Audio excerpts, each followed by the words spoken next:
Is there a wider standards issue in Parliament at the moment? What's your view? Well, certainly in my day, there wasn't a culture of what is now called Westminster.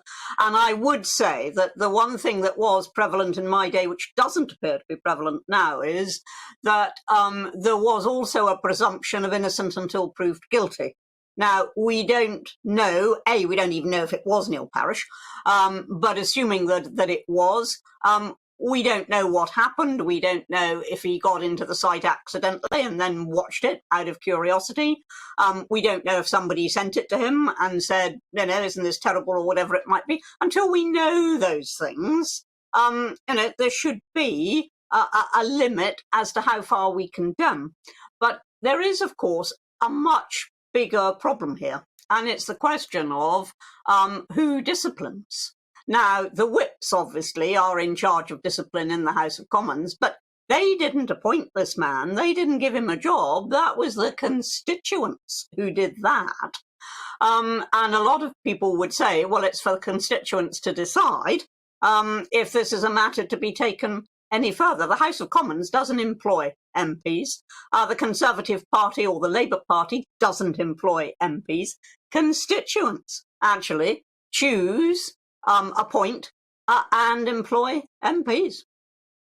Well, that's the thing, isn't it? And to be fair, we have MPs being distracted by any number of things. And who's to say that this is even worse than any of those things, whilst it's not really acceptable at work?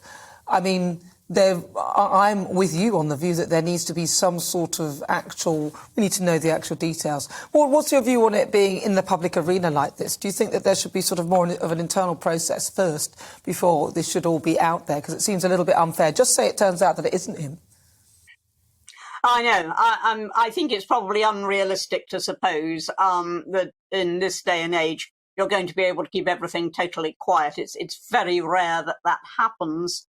But I do believe in innocent until proved guilty, and if there's going to be an investigation, that's fine. I do think there's a distinction between falling asleep on the job, getting distracted by something, and pornography. Particularly when you're sitting there on the benches with female MPs and indeed with others who might very easily be offended. So I do think that there is a distinction, but what I don't like at the moment is this tendency to go immediately to a witch hunt. Let there be a proper investigation. This man has been an MP since 2010. He isn't one of those who suddenly came in unexpectedly and may not have been vetted properly by the party because they never expected him to win. It's not that sort of situation at all. He's a very long-serving and experienced MP. So I want to see I don't particularly want to see, but I think that one should see what happened and why, and hear his side of it before rushing to judgment.